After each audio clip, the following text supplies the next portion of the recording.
오늘 저에게 주신 하나님의 말씀 함께 보겠습니다. 출애굽기 20장 16절 말씀입니다. 출애굽기 20장 16절 말씀, 다 같이 한 목소리로 합독하도록 하겠습니다. 시작. 내 이웃에 대하여 거짓 증거하지 말라. 아멘. 오늘은 이웃의 명예라는 제목으로 하나님 말씀 함께 나누기를 원합니다. 제9계명은 이웃을 사랑하되 이웃의 명예를 존중해야 함을 가르치고 있습니다. 이는 이웃의 존엄성과 가치를 가감하지 말고 그의 삶을 있는 그대로 평가하고 존중하는 것을 의미하는 것입니다. 이웃의 명예를 지켜주는 것 참으로 아름다운 일입니다. 그런데 사람들은 이 아름다운 일을 싫어하는 본성적인 경향을 가지고 있는 것을 봅니다. 그래서 아마도 거짓 증거하지 말라, 정말 참된 증거 잘하고 있다라고 칭찬하지 않으시고 거짓 증거하지 말라라는 명령이 주어진 것이 아닌가 싶습니다. 인간이 거짓 증거하는 이유는 과연 무엇일까? 여러분, 이 세상에 당연한 거 하나도 없지 않습니까? 왜 사람들은 있는 그대로의 상대방의 존재와 삶을 왜곡하는 것일까요? 그 이유가 무엇일까? 물론 우리가 눈에 걸리는 것은 자기의 유익을 위해서, 자기에게 보탬이 되니까 그런 말을 했다고 볼 수가 있겠지만 저는 그렇게 생각하지 않습니다. 인간이 거짓 증거하지 말라, 이 말씀이 늘 걸림돌이 되는 이유는 단순한 인간의 실수나 범법 행위, 일회성 행위가 아니라 인간의 본성이 이미 문제가 있다고 보는 것이 좋을 것 같습니다. 특정한 거짓 증거로 무리를 일으킨 그런 자에게만 해당하는 그런 계명이 아니라 인간의 본성을 갖고 있는 모든 사람들에게 어쩌면 이 계명이 적용되는 것이라고 생각을 합니다. 여러분, 성경은 인간의 본성에 대해서 다소 부정적인 견해를 피력하고 있습니다. 그래서 잠깐 도대체 인간의 본성이 어떻길래 거짓 증거할 수밖에 없는 그런 전제가 깔려 있는지 말씀을 통해 함께 확인하기를 원하는데요. 먼저 예레미야 선지자가 인간의 마음이 어떤 상태에 있는지, 얼마나 심각한 상태에 있는지를 예레미야 17장 9절에서 표현하고 있는데요. 우리 같이 한번 읽겠습니다. 시작. 만물보다 거짓되고 심히 부패한 것은 마음이라 누가 능히 이를 알리오마는. 만물보다 거짓되고 심히 부패한 것이 인간의 마음이다. 이 거짓에 있어서 타의 추종을 불허한다. 이 부패성에 있어서 다른 어떤 만물도 명함도 내밀지 못하는 그 최상급, 최악의 그런 상태에 있다는 것을 지금 고발하고 있습니다. 그런데 참 더 심각한 것은 뭐냐 하면요, 뒷부분이죠. 말씀 한번 다시 보여주시겠습니까? 만물보다 거짓되고 심히 부패한 것은 인간의 마음인데요, 누가 능히 이를 알리오마는. 아무도 모른다는 것이죠. 아무도 인정하지 않는다는 것이죠. 나는 괜찮다고 생각해요. 나는 올바르다고 생각합니다. 그래서 제가 생각하고 자기가 판단한 것에 이의를 제기하는 사람들을 가만두지 않습니다. 견딜 수가 없는 것이죠. 그래서 항상 옳고 그름, 시시비비 가리는 이 법정 공방이 시작되는 것을 보게 됩니다. 우리는요, 범사에 만물보다 더 심각한 마음의 거짓됨과 부패성이 있다는 사실 인정해야 될 것입니다. 그래서 주변에서 어떤 거짓을 행하고 거짓말을 하고 거짓 증거하는 그런 상황을 볼 때에 갑작스럽게 일어난 놀랄 일이 아니라 정말 인간의 본성이 밖으로 표출될 때는 저런 형태를 취하는구나 라고 생각하시면 될 것 같습니다. 그래서 사도 바울은요, 모든 인간이 이런 마음의 소유자이기 때문에 모두 거짓되다 라고 선언하는데, 로마서 3장 4절입니다. 사람은 다 거짓되되 오직 하나님은 참되시다 할지어다. 사도 바울은 이렇게 선언합니다. 참되신 하나님 이외의 모든 인간은 다 거짓되다. 한 사람도 예외 없다. 인간 문명 안에서 서열을 매기지 않습니까? 어떤 특정한 사람은 거짓말장이라는 딱지를 붙이면 그 딱지가 안 붙은 나는 괜찮구나, 이런 방식으로 자기의 혐의를 터는 그런 사고방식과 행실이 인간에게 얼마나 많습니까? 너는 잘못됐고 나는 잘됐어 라는 이 제도적인 장치가 참 많습니다. 정신병동은 어떻습니까? 정신병동 안에 있는 분들은 정신적인 어려움과 문제가 있는 분들, 나는 그 병동 바깥에 있으니까 나는 정신이 말짱하고 정상적인 사람이라고 착각하지 않습니까? 감옥소에 있는 분은 어떻습니까?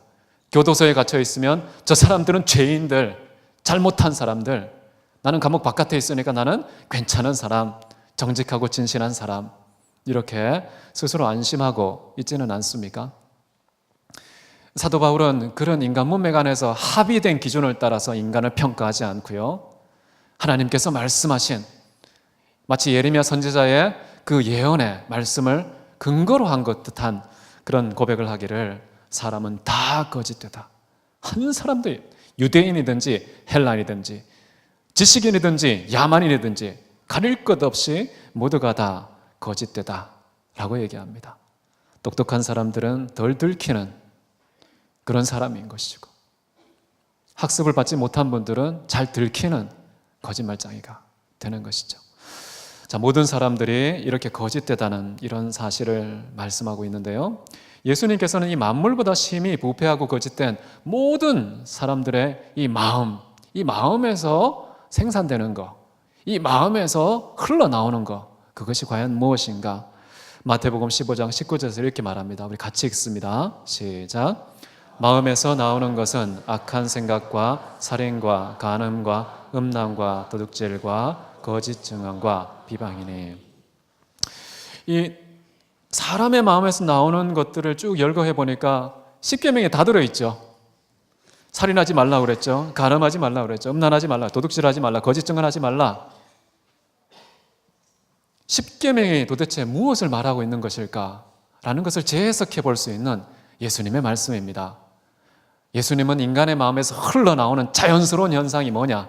살인이라는 것이죠. 내 마음속에는 살기가 가득하다라는 것이죠. 음란을 행한다는 것입니다. 우리 마음속에 음욕이 가득하다라고 지금 고발하고 있는 것이죠. 자, 이 예수님의 말씀에 근거해서 10계명을 다시 소급해서 생각해 보면 어떤 의미일까요? 인간은 본성이 10계명 반대편을 지향하고 있다라고 해석해도 무리가 아닐 것입니다. 10계명에 나와 있는 모든 말씀들, 이것은 우리의 성정과 충돌하는 내용이다. 우리의 성정을 심히 답답하고 괴롭히는 그런 역방향 교훈이라는 사실을 우리가 인정하지 않을 수가 없는 것이죠. 어떻게 하면 좋습니까? 10계명은 단순히 너희 행실을 똑바로 해 라는 계명보다는요, 예수님의 말씀에 비춰보니까 인간의 마음속에서 당연시되고 있고 자연스러운 그런 인간 마음의 내용물들, 이 전체가 다 하나님 말씀을 거역하는 것들로 충만하다라는 고발의 성격이 더 강하지 않습니까? 10계명은 이렇게 해야 돼, 이렇게 도덕적으로 윤리적으로 잘 살아야 돼 라고 제안하는 모양은 갖추고 있지만 그 이면에는 인간의 본성의 상태를 아주 적나라하게 고발하고 있습니다. 이것을 잘 간파했던 사도 바울은 이 율법 10계명의 기능에 대해서 이런 말을 하죠. 율법은 죄를 깨닫게 하느니라. 죄를 깨닫게 하느니라. 똑바로 하라는 방향성도 있지만요, 이정표도 되지만, 그러나 인간의 지금 현실적 상태가 어떤지를 가감없이 지적하는 내용이 10계명일 수 있다. 그러면서 우리에게 촉구하는 내용은 무엇일까요? 단순히 행동, 겉모양 잘 조정하는 것이 해법이 아니라 우리 마음에서 나오는 거, 이걸 정리해야 된다. 마음 자체를 완전히 갈아엎어야 한다는, 보다 근원적인 어떤 해법으로 나아가지 않으면 10계명이 잘 해석되지 않을 수 있는 것이죠. 이 마음에서 나오는 것을 해결하기 위해서는요, 마음 자체를 교체할 필요가 있습니다. 거기서 나오는 거 뻔하거든요. 그러니까 단순히 거기서 나오는 거 하나 두 개 제거하는 게 아니라요, 마음 자체를 완전히 거듭난, 완전히 새로운 것으로 교체하지 않으면 안 된다. 그래서 사도 바울은 로마서 12장 2절에서 이렇게 우리에게 권면합니다. 같이 한번 읽어보겠습니다. 너희는 이 세대를 본받지 말고 오직 마음을 새롭게 함으로 변화를 받아 하나님의 선하시고 기뻐하시고 온전하신 뜻이 무엇인지 분별하도록 하라. 자, 이 세대 전체를 다 거절해야 된다는 말, 그리고 동시에 마음이 완전히 새롭게 변화되어야 한다는 말, 그것이 유일한 하나님께 거룩한 산제사로 드리는 우리의 몸을, 우리의 생명을, 우리의 인생을 하나님이 연락하실 정도의 산제사 드리는 유일한 비결은 이 중심의 변화가 있어야 된다라고 우리에게 가르치고 있습니다. 자, 이 마음을 새롭게 하는 거 우리의 힘과 능으로 될 수 있을까요? 없을까요? 해내신 분 있으면 제보해 주십시오. 귀띔해 주십시오. 유튜브에 올리십시오. 이 세상 모든 사람들이 새로운 마음의 소유자가 되도록 공유하시기 바랍니다. 그런데요, 저는 사람들 중에 아무리 깊은 도를 닦고 참선을 하고 최고의 절제력을 득도한 사람도 이 마음의 변화를 일으킨 사람은 보지 못했습니다. 숨기는 건 잘합니다. 덜 삐져나오게 억제하는 건 잘합니다. 그런데 마음 자체가요, 삐져나올 거리조차 없는 새로운 마음의 소유자가 되는 그런 사람은 없습니다. 왜 그럴까요? 저는 예수님께서 지적하신 이 말씀이 우리의 마음이 스스로 변화시킬 수 없는, 우리의 무기력함을 드러낼 수밖에 없는 그 이유라고 생각하는데요, 요한복음 8장 44절에 이런 말씀이 있습니다. 너희는 너희 아비 마귀에게서 났으니 너희 아비의 욕심대로 너희도 행하고자 하느니라. 그는 처음부터 살인한 자요, 진리가 그 속에 없으므로 진리에 서지 못하고 거짓을 말할 때마다 제 것으로 말하느니 이는 그가 거짓말장이요 거짓의 아비가 되었음이라. 왜 인간은 거짓 증거하는 자가 되었을까요? 그것은 바로 우리의 영적 아비가 어떤 자였는지, 지금도 우리의 거짓을 충동하는, 그것을 지배하고 있는 그 배후의 영적 세력이 어떤 것인지를 우리에게 가르쳐주고 있습니다. 거짓의 아비가 있었다는 것이죠. 거짓이 그냥 나온 것이 아니라 거짓을 잉태하는 그 배후의 존재가 있었다는 사실을 말하고 있지 않습니까? 욥기를 읽다 보면요, 참 재미있는 구절이 많이 나옵니다. 1번, 우박의 자궁은 어디인고 서리의 아비는 누구인가, 이런 표현들이 많이 나옵니다. 우리는 당연한 자연적 현상이라고 생각했는데요, 그 자연적 현상의 배후에 그것을 가능케 한 주체가 있으시다, 창조자가 있으시다. 이 모든 천지 만물이 눈에 보이는 자연스러운 현상이 아니라 하나님께서 가능하게 하셨다는 그 창조자의 흔적과 의사표시라는 것을 설명하고 있습니다, 욥기에는. 그런데 우리의 마음속에 일어나는 현상들도 그러하다는 것이죠. 우리 속에서 선한 것이 나오면 어떤 것입니까? 그 배후에 유일하게 선하신 그 하나님이 은혜를 베푼 결과로서 우리에게서 선이 나온 것이다, 이렇게 해석해야 되겠죠. 우리에게서 악이 나오면 어떻게 될까요? 죄가 나오면 어떻게 될까요? 마귀가 우리 안에서 작용하고 있다는 것이죠. 나도 모르게 마귀에게 손을 들어준 것이죠. 편든 것입니다. 마귀에게 손을 잡아준 것이죠. 그래서 마귀에게 순종한 셈이 되는 것입니다. 태초에 아담과 하와가 마귀의 말을 듣고 거기에 반응하는 자로 있었을 때에 죄가 이 세상에 들어오지 않았습니까? 죄라는 게 그런 성격을 갖고 있습니다. 항상 우리 인간 자체는요, 하나님께서 보시기에 심히 좋았다고 나와 있습니다. 죄의 출처는 우리가 아닙니다. 마귀가 간섭해서 마귀의 거짓과 속임수 때문에 넘어간 결과가 우리도 거짓말장이가 되었다라는 것이죠. 그렇기 때문에 우리가 해결하는 유일한 방법은요, 우리가 마귀에게 속한 마귀의 자식이 되어서는 안 되는 것이죠. 소속을 바꾸는 것입니다. 영적인 차원입니다. 우리의 소속을 바꾸는 유일한 방법은 바로 하나님께 속하는 것밖에 없습니다. 내가 네 집 자식이야, 내 가문이 어때? 라는 것이 나의 소속을 변경시키지 못합니다. 영적 소속은 오직 우리가 하나님께 속할 때에만 비로소 변경이 일어나는 것이죠. 여러분, 성경 말씀 한번 보시기 바랍니다. 요한일서 4장 16절인데요, 우리 같이 한 목소리로 읽겠습니다. 하나님은 사랑이시라. 사랑 안에 거하는 자는 하나님 안에 거하고 하나님도 그의 안에 거하시느니라. 그 다음 보시면요, 형제를 사랑하지 아니하는 자는 그 반대로 하나님께 속하지 아니하니라. 어떻게 하면 하나님께 속할 수 있겠습니까? 소속의 변경 유일합니다. 딱 하나, 사랑밖에 없습니다. 누구든지 형제를 사랑하지 않는 자, 하나님을 사랑하지 않는 자는 하나님께 속한 자가 아니고요, 빛이 아닌 어두움 가운데 거하는 자이고 진리가 아닌 거짓의 권세 아래 거하는 자다 라고 지금 말씀하고 있는 것이죠. 그래서 사랑이 중요합니다. 사랑이 우리의 소속을 바꾸는 가장 중요한 열쇠라는 것이죠. 그래서 10계명을 해석할 때 어떻게 해석합니까? 1계명부터 4계명은 하나님 사랑, 5계명부터 10계명은 이웃 사랑, 다 사랑에 대한 것입니다. 이 사랑 안에 모든 율법이 다 이루어졌느니라. 이 사랑이 진짜 10계명이 우리에게 가르치는 내용이라는 것입니다. 소속이 완전히 바뀌는 가르침, 그것이 바로 10계명이라는 것이죠. 자, 이렇게 사랑을 해야 되는데요, 내 이웃을 사랑하는 방법으로서 이 9계명은 거짓 증거하지 말아서 그 사람이 갖고 있는 존엄성, 그 사람이 갖고 있는 진실성, 그 사람이 갖고 있는 그 삶의 무게와 가치를 가감하지 말라는 겁니다. 삭감하거나 폄하하지 말라는 것입니다. 있는 그대로 존중해야 된다라고 말하는 것이죠. 죄송하지만 옆에 계신 분 한 번만 쳐다보십시오. 짧게. 네, 오래 쳐다보면 민망하더라고요. 옆에 계신 분의 존엄성이 얼마만큼 되는 것 같습니까? 그 가치 얼마만큼 되는 것 같습니까? 물론 이게 거짓 증거하지 말라는 말은 법정적인 컨텍스트 안에서 일어나는 말입니다. 피고가 있고 원고가 있겠죠. 그 자리에서 증인이 소환됩니다. 그 증인이 어떤 사건 사태에 대해서 증언을 하게 되겠죠.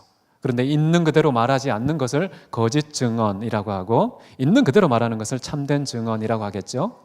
자, 이게 이제 법정적인 문맥입니다. 그런데요, 우리 인간사는요, 법정에서만 판단이 이루어지는 현장이 아닙니다. 우리의 삶의 모든 영역이 법정과 같은 판단력이 구사되고 있습니다. 매 순간 여러분 판단하지 않습니까? 저 사람, 이 사람 늘 볼 때마다 내 머릿속에는 벌써 판단이 작용하지 않습니까? 그렇게 판단할 때 내 마음의 법정에서 여러분 거짓 증거하고 있지는 않습니까? 그것이 밖으로 삐져나온 것이 법정에서 나타나는 증언이죠. 내 속에서, 이 마음의 법정에서 날마다 상대방에 대한 가치와 존엄성을 얼마나 정확하게 있는 그대로 인정하고 계신지 자신에게 한번 물어보십시오. 나는 과연 거짓 증거하고 있지는 않은지. 여러분, 저 사람 아무리 쳐다봐도요, 그 존엄성의 무게가 가늠되지가 않습니다. 언제 가늠되느냐? 우리가 하나님을 바라볼 때 내 옆에 있는 형제, 자매가 얼마나 소중한지, 얼마나 진실된 사람인지에 대한 그 무게가 저울질되는 것이죠. 그래서요, 나 자신을 비롯해서 모든 이웃들을, 모든 우리 형제 자매들을 무게를 달아보는, 존엄성과 가치의 무게를 저울질할 수 있는 유일한 저울추의 주인은 누구신가? 하나님밖에 없다는 사실 믿으시기 바랍니다. 상대방에 대해서 거짓 증거하지 않는 유일한 방법은요, 그 상대방을 향한 하나님이 평가하시는 존재의 무게를 인정할 때 비로소 거짓 증거가 되지 않는 것입니다. 그 사람에게도 근거가 있지 않아요. 나에게도 근거가 있지 않습니다. 한 사람을 평가할 때 그 평가의 기준은 나에게도 당사자에게도 없습니다. 누구에게 있다고요?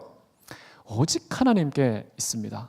그래서 하나님이 나를 바라보시는 그대로 내가 인정할 때 나는 참된 증인이 되는 것이죠. 상대방을 볼 때에도 하나님이 그 상대방을 인정하시는 하나님의 관점, 하나님의 평가가 그대로 가감되지 않고 보존되는 것이 우리는 거짓 증거하지 않은 것이다 라는 것입니다. 욥기 16장 19절입니다. 우리 같이 한번 보겠습니다. 시작. 지금 나의 증인이 하늘에 계시고 나의 중보자가 높은 데 계시니라. 우리 인간들은요, 진짜 증인이신 그 하나님의 대리 역할을 하는 자입니다. 누구에 대해서 평가할 때, 누구에 대해서 판단할 때, 항상 우리 주변에 있는 모든 사람들 판단할 때 그 판단의 궁극적인 주체는 하나님이신데요, 그 하나님의 평가에 일치하는 평가를 전달했을 때 비로소 우리는 거짓 증거 안 한 사람이 되는 것입니다. 욥도 그렇게 생각하는 것이죠. 나의 증인이 너희 친구들이 아니다. 이 못된 친구들, 나를 평가할 때 무슨 잣대로 평가합니까? 권선징악, 인과응보, 네가 잘못했으니까 이런 벌을 받는 것이지. 이런 판단의 기준을 가지고서 한 사람의 인생을 평가했죠. 그 친구들은 거짓 증인들입니다.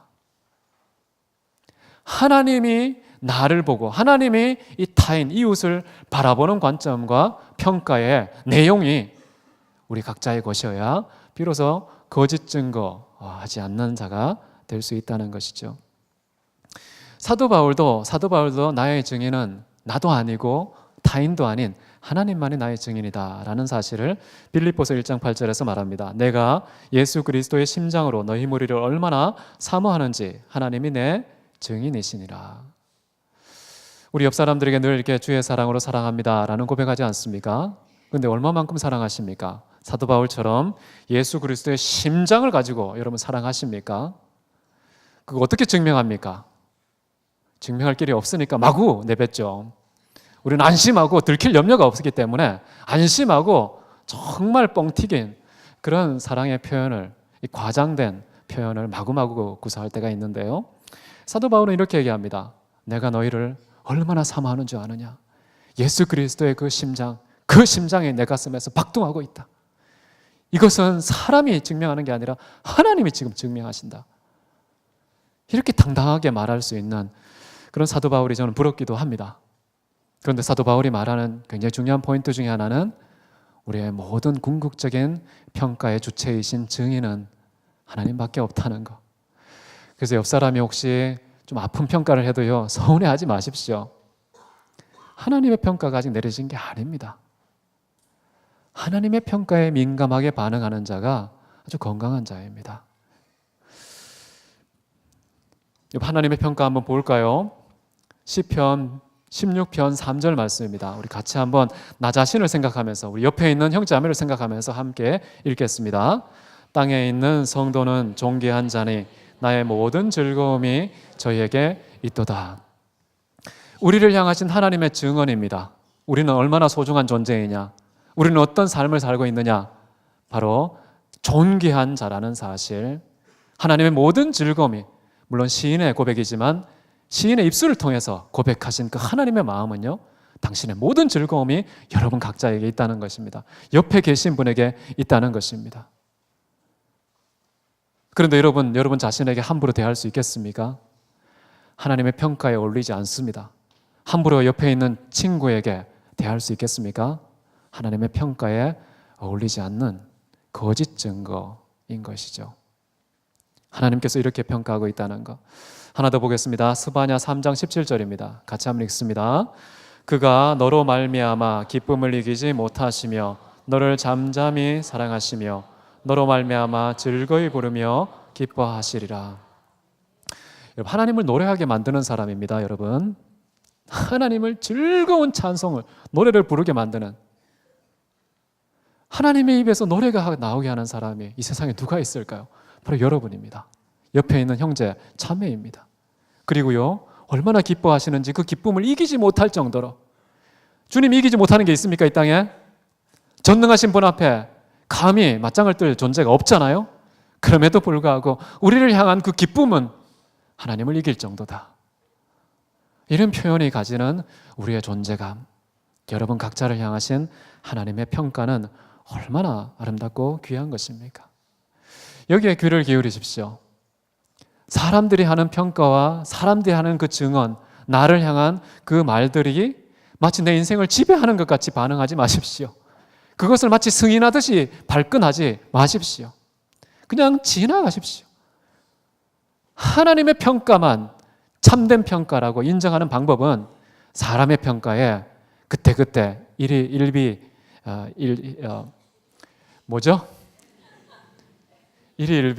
하지 않는 것입니다. 그때그때 기쁨과 우리의 즐거움이 춤추지 않아야 되겠죠. 하나님이 이 영원히 변치 않는 이 말씀으로 못 박아 놓으신 평가, 그 평가를 대체할 게 뭐가 있습니까? 잠깐 스치고 지나가는 우리 인생에서 만나는 수많은 사람들, 그 사람들의 반응에 목숨을 걸지 마십시오. 하나님만이 우리의 평가할 수 있는 유일한 심판자다. 나 자신도 나를 판단해서는 안 되고요. 타인도 타인을 판단해서는 안 된다. 라는 것을 사도 바울은 이렇게 고백합니다. 고린도전서 4장 3, 4절인데요. 같이 한번 읽어보겠습니다. 너희에게나 다른 사람에게나 판단받는 것이 내게는 매우 작은 일이라. 나도 나를 판단하지 아니하노니 내가 자책할 아무것도 깨닫지 못하나 이로 말미암아 의롭다함을 얻지 못하노라. 다만 나를 심판하실 이는 주시니라. 다른 사람에게 판단받는 거 매우 작은 일이다 라는 그런 반응을 보이시기 바랍니다. 매우 작은 것에 엄청나게 크게 반응하지 마시고요. 타인의 어떤 평가에도 여러분 인생이 휘청거리지 마셨으면 좋겠습니다. 그리고 이런 말도 하죠. 나도 나를 판단하지 아니하노니. 판단의 주체는 나 자신에 대해서도 나가 아니라는 것이죠. 하나님만이 나를 판단하는 분이시다. 그분의 판단, 그분의 주권 존중하는 자가 되십시오. 다른 사람에게 반응하는 순간 하나님의 주권을 훼손하는 자가 될 수 있습니다. 물론 수동적인 반응이지만 그럼에도 불구하고 하나님의 주권을 인정하지 않고 타인의 주권을 과장하는 그런 반응을 하지 않도록 우리가 조심해야 되겠습니다. 여러분 자신의 삶을 하나님의 기준으로 한번 저울질해 보십시오. 얼마나 아름답고 향기로운 분입니까? 여러분 자녀들도요. 여러분 자녀들도 여러분의 눈을 기준으로 판단하지 마십시오. 너는 왜 이렇게 공부를 못하냐? 왜 이렇게 못생겼니? 왜 이렇게 못하는 게 많아? 왜 이렇게 약해? 왜 이렇게 부족하지? 왜 이렇게 전능하냐? 이런 마음, 발설을 안 했더라도 혹시라도 이런 마음속에 그런 평가가 여러분 마음속에 착상이 되거든 얼른 지워주십시오. 제가 이렇게 몇 명 적어왔습니다. 마이클 조던 신입생 시절에 농구팀에 입단을 했는데요. 거절되고 쫓겨납니다. 이렇게 유명한 농구 선수가 될지 몰랐죠. 월트 디즈니 아시죠? 너는 신선한 아이디어가 부족해 라고 신문사에서 다 잘랐습니다. 그 아이디어 천국 아닙니까? 월트 디즈니. 아인슈타인 5살까지 말도 못했습니다. 이 말을 못했어요. 5살까지. 아니 2살이면 벌써 엄마 아빠 말하지 않습니까? 수학도 늘 빵점이었습니다. 그리고 이런 평가를 담임 목사님이 아니고요. 담임 선생님한테 받은 평가인데요. 환상에 사로잡혀 있는 전응아, 더 이상 교육이 불가능한 아이다 라는 평가를 생활기록부에 적어놨답니다. 아인슈타인이 그런 얘기를 들었습니다. 토마스 에디슨 아시죠? 13살에 교육이 불가능한 전응아라고 이렇게 퇴학을 당합니다. 이제 그 편지를 선생님이 엄마 손에 쥐어줬습니다. 엄마 손이 아니고 그 아이 손에. 아이가 그 편지를 잘 읽지 못하니까요. 그 편지 들고 어디 갔겠습니까? 엄마한테 갔겠죠. 엄마한테 가서 그 편지를 줬습니다. 엄마, 이거 선생님이 편지 써준 거야 라고 하니까 엄마가 펼쳐보고서 울기 시작합니다. 펑펑 울면서 하는 말이 너는 천재야. 너는 천재이기 때문에 너를 가르칠 수 있는 선생님이 없어. 그래서 너희 엄마가 직접 가르쳐야 되겠다 라고 읽어줍니다. 그리고서 엄마가 일찍 죽습니다. 진짜 외톨이가 됐겠죠. 이제 그 사람이 이제 나이가 좀 들어서 엄마 유품 중에 그 편지 조각을 다시 발견합니다. 발견해서 읽죠. 읽었는데 딱 펼쳐보니까 토마스 에디슨은 전능하다. 우리 학교에서는 도무지 교육할 수 없는 아이다. 그래서 강제 퇴학을 명합니다. 라는 내용이 적혀 있었던 것이죠. 근데 그런 내용을 엄마는 어떻게 해석한 것입니까? 선생님의 평가를 그대로 아이에게 전달해 주지 않고요. 필터링을 했죠. 진짜 그 아이를 향한 평가.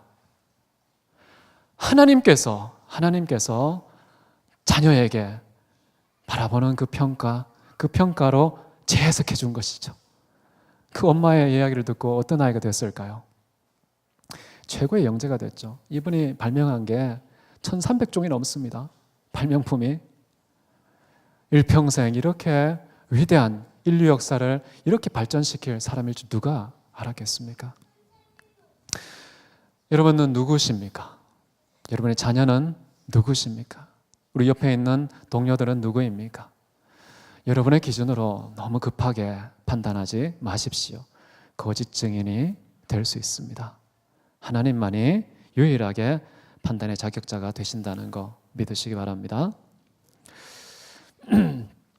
레위기에 보면은요, 타인에 대해서 하나님의 평가를 적당하게 전달하지 않고 침묵하는 것도 거짓 증인이다 라는 말이 나와 있습니다.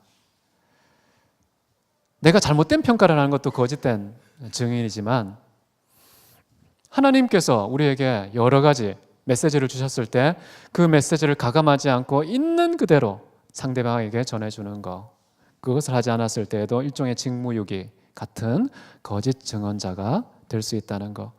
레위기 5장 1절인데요. 누구든지 저주하는 소리를 듣고서도 증인이 되어 그가 본 것이나 알고 있는 것을 알리지 아니하면 그는 자기의 죄를 져야 할 것이요 그 허물이 그에게로 돌아갈 것이며. 누구든지 저주하는 소리를 들었다면, 축복하는 소리를 들었다면 있는 그대로 전달하시기 바랍니다. 침묵도 거짓 증인으로 분류될 수 있다는 것이죠. 여러분, 올바른 입술을 여는 증인이 되십시오. 자녀를 향해서요, 하나님의 평가, 너는 하나님 보시기에 심히 아름다운 아이다. 하나님께서 하나님의 형상을 주었기 때문에 이 땅에 측량할 수 없는 최대의 가능성을 소유한 자다 라고 계속해서 평가해 주십시오. 그 침묵하면 어떻게 될까요? 침묵하면 하나님께서 허물을 묻겠다고 하십니다. 자, 거짓 증거하는 사람 어떤 사람인가? 잠언 25장 18절에 이런 말씀이 있습니다. 자기의 이웃을 쳐서 거짓 증거하는 사람은 방망이요 칼이요 뾰족한 화살이니라. 같이 있으면 상처만 받습니다.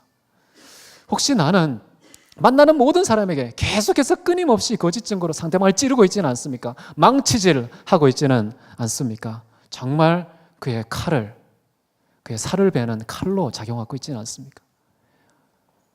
영혼의 살점에 난도질을 하고 방망이질을 하고 창으로 찌르는 그런 사람이 누구냐? 거짓 증거하는 사람이다 라고 평가하고 있습니다. 단순한 게 아닌 것이죠. 그냥 법정에서 뭔가 명예훼손죄를 걸어서 단순히 걸러지는 내용만이 아니라요, 우리는 무시로 범사에 만나는 사람들마다 계속해서 칼질을 하고 있습니다. 무섭죠? 창으로 찌르고 있습니다. 망치로 머리를 치고 있다는 사실 여러분 기억하셔야 됩니다. 그래서 하나님이 보시는 이웃, 하나님이 보시는 자녀, 하나님이 보시는 부모와 동료, 이 모든 내 주변에 있는 사람들을 평가할 때 하나님의 관점 끝까지 고수하지 않으면 여러분은 망치가 됩니다. 화살이 되는 것이죠. 칼이 됩니다. 사람들에게 피해를 주고 고통을 주는 사람이 될 수밖에 없다는 사실 여러분 기억하면 좋겠습니다. 자, 거짓 증거로 어떤 형제를 거짓으로 모아 맞을 경우에는 어떤 일이 벌어질까요? 피해가 어떻게 되는지 신명기 19장에 이렇게 말합니다. 재판장은 자세히 조사하여 그 증인이 거짓 증거하여 그 형제를 거짓으로 모함한 것이 판명되면 그가 그의 형제에게 행하려고 꾀한 그대로 그에게 행하여 너희 중에서 악을 제하라. 내가 거짓 증거하면요, 그 거짓 증거의 내용물이 나에게로 온다는 것입니다. 이것은 재판장에게 자세히 조사해서 그렇게 하라고 했지만요, 진짜 재판장이신 하나님은요, 재판장 없이도 이것을 집행하고 계십니다. 여러분 자녀나 여러분 이웃이나 여러분 동료나 누군가를 거짓 증거하잖아요. 그러면 그렇게 거짓 증거해서 하려고 했던 그 내용이 누구에게 돌아온다고요? 나 자신에게 돌아옵니다. 여러분이 지금까지 주변에 평가했던 내용물들이 내게 돌아오지 않은 거 한번 체크해 보십시오. 다 돌아올 것입니다. 내가 판단한 대로 내가 찌르고 칼과 망치와 창이 되었던 그 모든 내용들이 나에게도 되돌아오는데 눈치를 못 채죠. 나는 잘 알아듣지를 못하죠. 그런데 이 말씀에 비추어서 한번 재해석해 보십시오. 누군가 나를 찌르고 망치질하고 칼로 벨 때 그때 과연 나는 도대체 누구였었는가? 나는 얼마나 많은 거짓 증거자의 활동을 했었는가?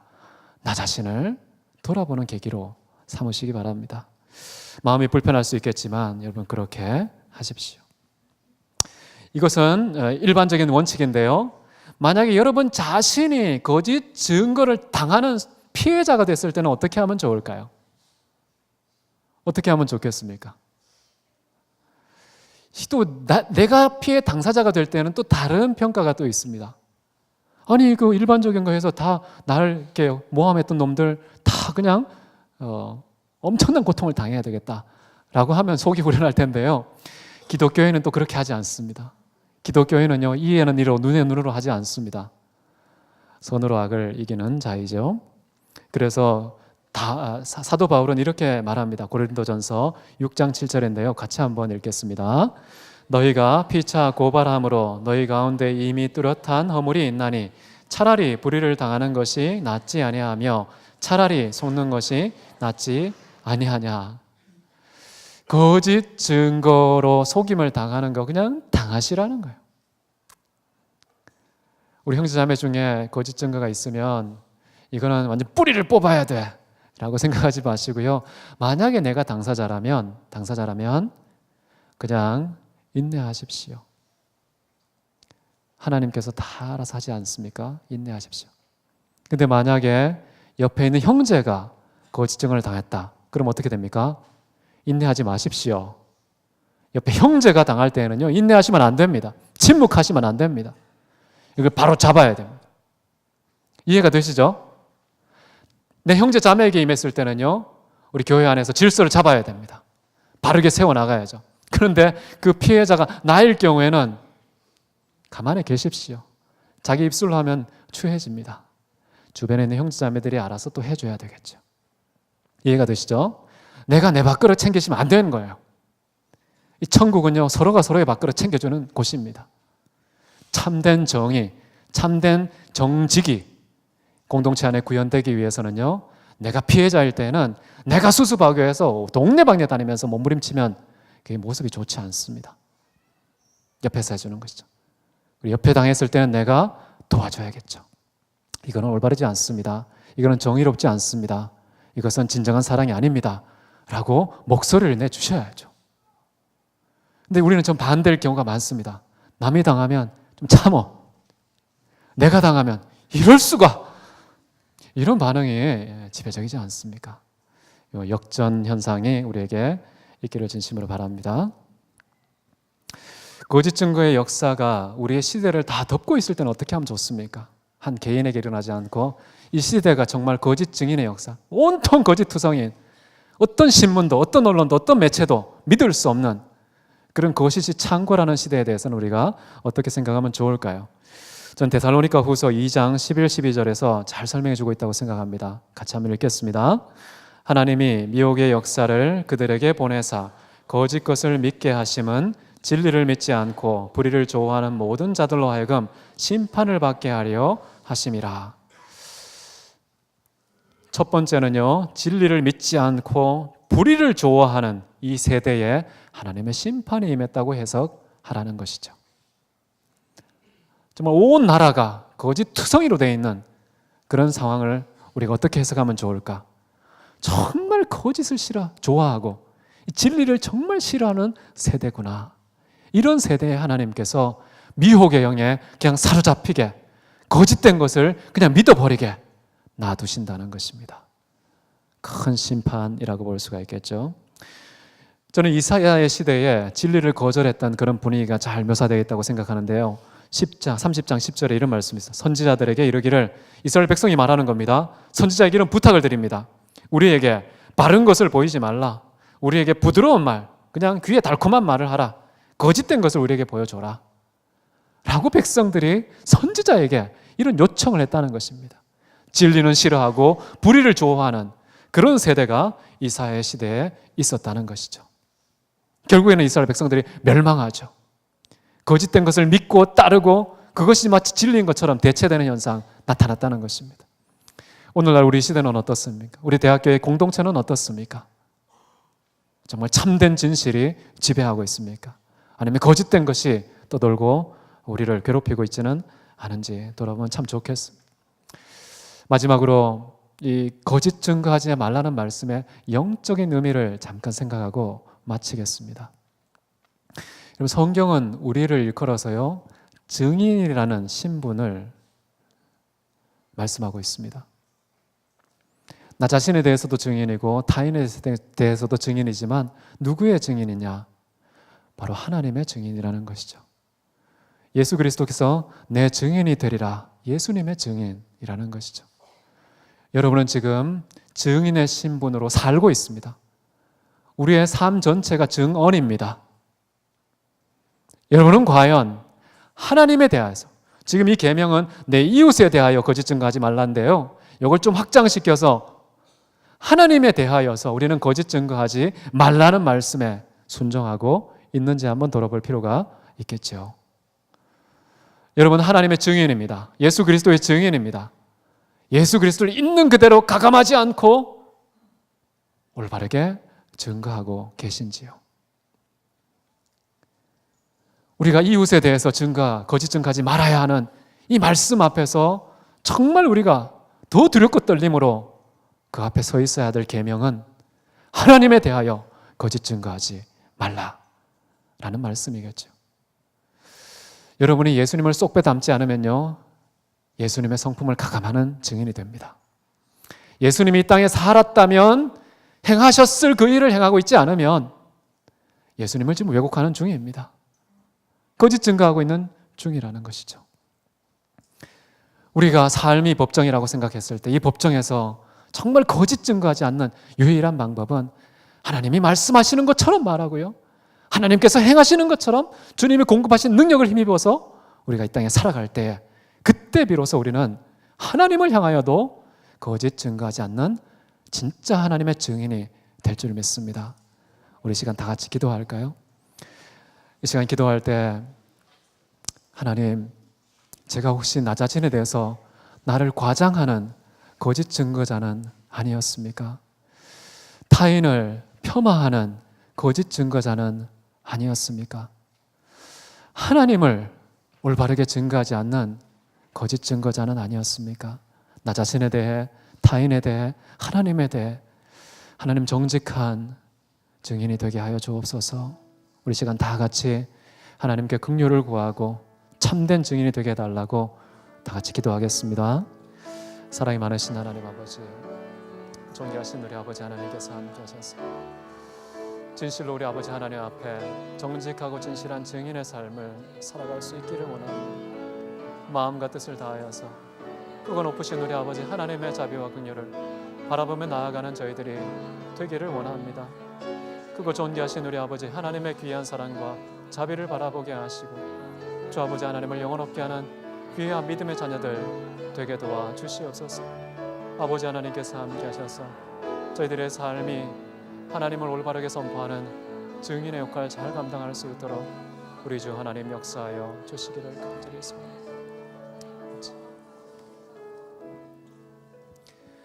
사랑이 많으신 하나님 아버지, 하나님의 말씀에 순종하는 사람 되기를 원합니다. 내 이웃의 명예를 지켜주는 자가 되기를 원합니다. 공격하고 왜곡하고 폄하하는 자가 아니라 하나님이 보시는 그 평가를 정직하게 가감하지 않고 전달하는 이 땅에서의 증인이 되게 하여 주옵소서. 나아가서 우리 아버지 하나님의 증인 되기를 원합니다. 그리스도 예수의 증인 되기를 원합니다.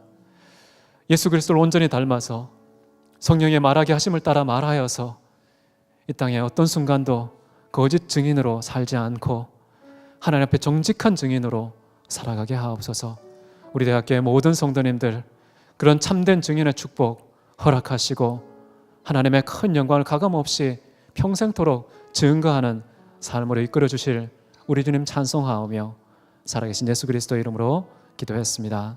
아멘.